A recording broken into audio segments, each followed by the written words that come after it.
अरे बच्चों, आज आप लोगों के लिए एक रोचक तथ्य, आप इसको कहानी भी कह सकते हैं।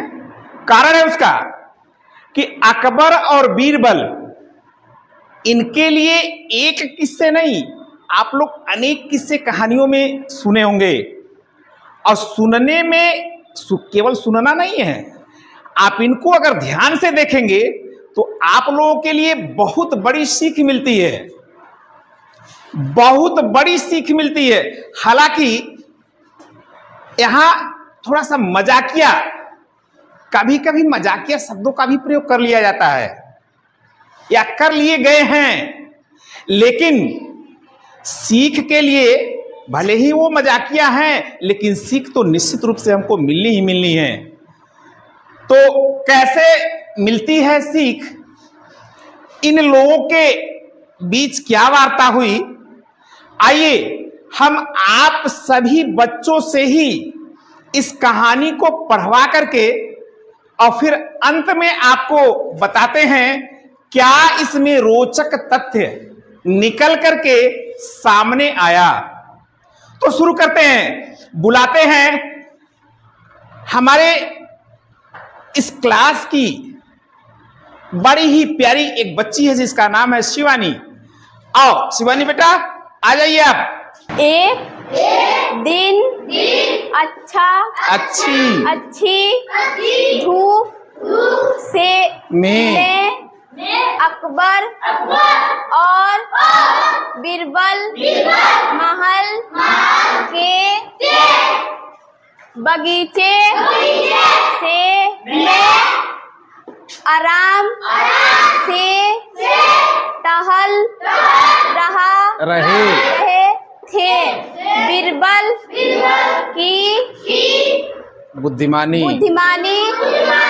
का परीक्षा लेने के लिए अकबर ने सोचा क्यों ना बीरबल से कोई मुश्किल सवाल पूछा जाए।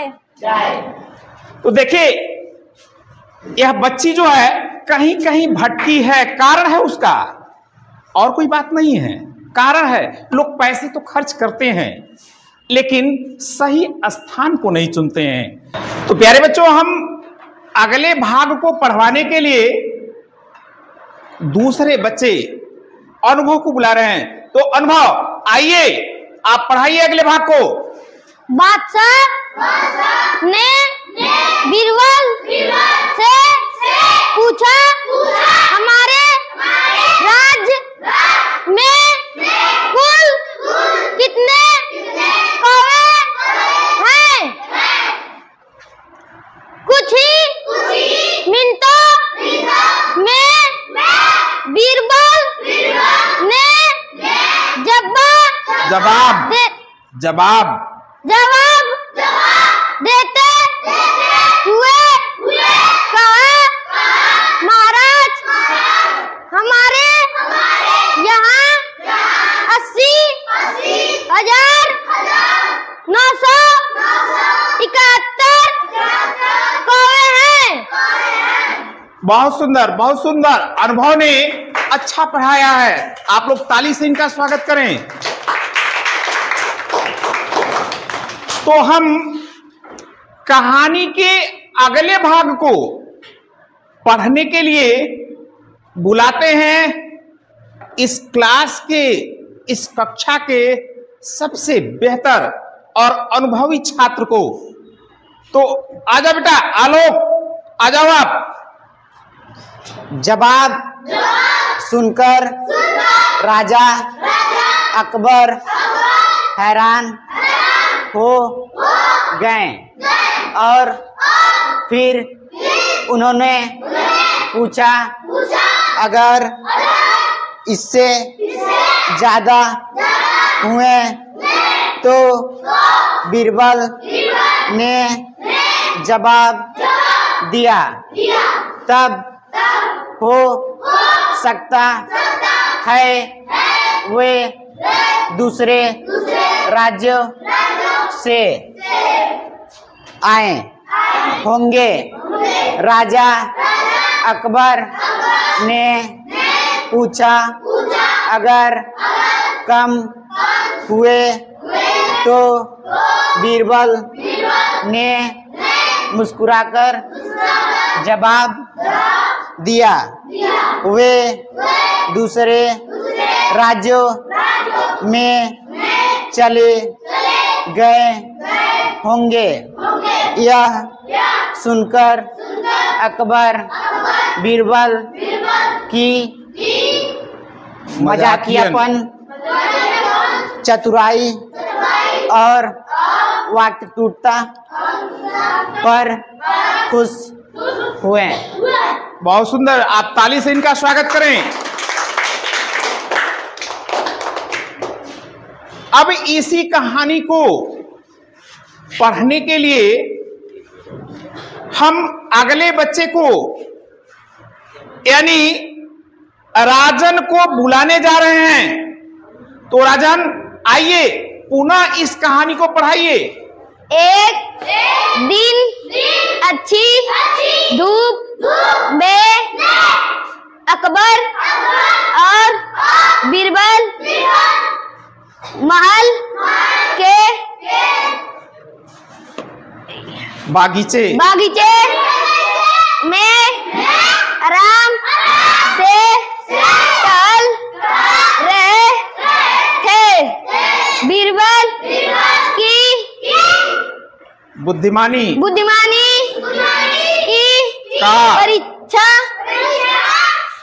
लेने के लिए अकबर ने सोचा, क्यों ना बीरबल से कोई मुश्किल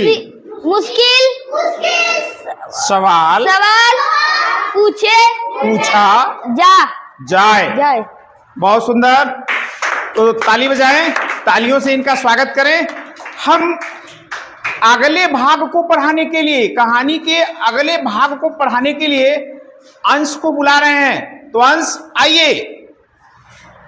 बादशाह ने बीरबल से पूछा, हमारे राज में तुल कितने तोबे हैं? कुछ ही मिनटों में बीरबल ने जवाब देते हुए कहा, महाराज, हमारे यहाँ 80,000 971 तोबे हैं। बहुत सुंदर, बहुत सुंदर, ताली से स्वागत करें आप लोग इनका। तो प्यारे बच्चों, कहानी के आगे के यानी बचे हुए अंश को पढ़ने के लिए अभी अंश ने पढ़ाया है, और बाकी बचे हुए अंश को पढ़ने के लिए बड़े ही प्यारे बच्चे को बुला रहे हैं। तो नाम अभी हम नहीं बता रहे हैं, पहले इनका आप लोग दर्शन करें और देखिए कैसे यह पढ़ाते हैं। आ जाओ बेटा आप। जवाब सुनकर राजा अकबर हैरान हो गए और फिर उन्होंने पूछा, अगर इससे ज्यादा हुए तो?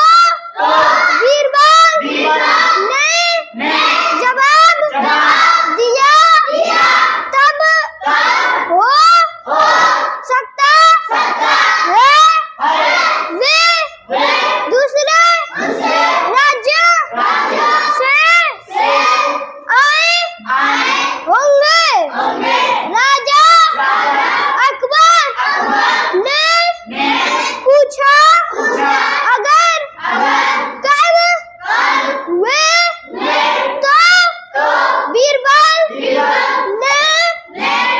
मुस्कुराकर जवाब दिया।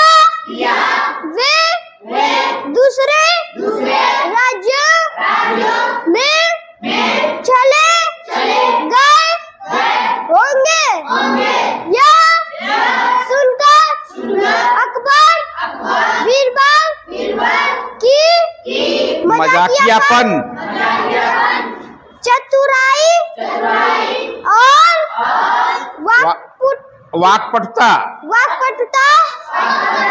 पर खुश हुए। तो आप लोग आयुष मध्य एशिया के लिए ताली बजाएं। और देखिए कितना प्यारा बच्चा और कितने प्यार से पढ़ाया है। सो प्यारे बच्चों, आप लोगों से हाँ कहीं कहीं चूक तो हो सकती है, कुछ बच्चों से हुई भी, और इसी को सुधारने के लिए हिंदी को पढ़ना और पढ़ाना दोनों जरूरी है। एक शब्द और हम आप लोगों से कहेंगे, अक्सर हमने देखा है लोग यानी बच्चों के जो गार्जियन हैं वह अपने बच्चों को पढ़ाने के लिए इंग्लिश मीडियम बड़े बड़े विद्यालयों में भेजने की कोशिश भी करते हैं, लेकिन होता क्या है, अक्सर वहां पर जाकर के इंग्लिश तो पढ़ लेते हैं लेकिन हिंदी पढ़ने में उनको कठिनाई होती है। और जबकि हम लोग हिंदी भाषी ही हैं और सोते उठते बैठते अधिकतम हमारी जो भाषाएं होती हैं वह हिंदी ही होती हैं, और हम इसी से दूर होते चले जा रहे हैं। और यही आवश्यकता है, दूरी बढ़े नहीं, दूरी समाप्त हो, घटे भी नहीं, दूरी समाप्त होनी चाहिए। यानी जिसमें हमारा जन्म हुआ वो तो हमारा जन्म सिद्ध अधिकार है प्राप्त करने का, और उसे हमें प्राप्त करना चाहिए। सो प्यारे बच्चों, आप लोग बिल्कुल बड़े प्यार से हिंदी के जो भी, चाहे वो कहानी हो, सीख की कोई बातें हो या फिर कठिन शब्द हो, पहले तो आप लोगों को कठिन शब्दों को अपनी किताबों से कठिन शब्दों को चुन करके अध्यापक लोगों से पूछना भी चाहिए, इसको हम कैसे बोल सकते हैं, इसका उच्चारण क्या हो सकता है। तो देखिए इस पर विशेष आप लोग ध्यान दीजिए, और आप लोग ध्यान देंगे तो निश्चित है हमारी जो हिंदी भाषा है वह बड़ी ही प्यारी और सुंदर आप लोगों के मुख से निकलेगी। तो प्यारे बच्चों, आज के लिए इतना ही, और मिलते हैं आप लोगों से अगली कहानी में।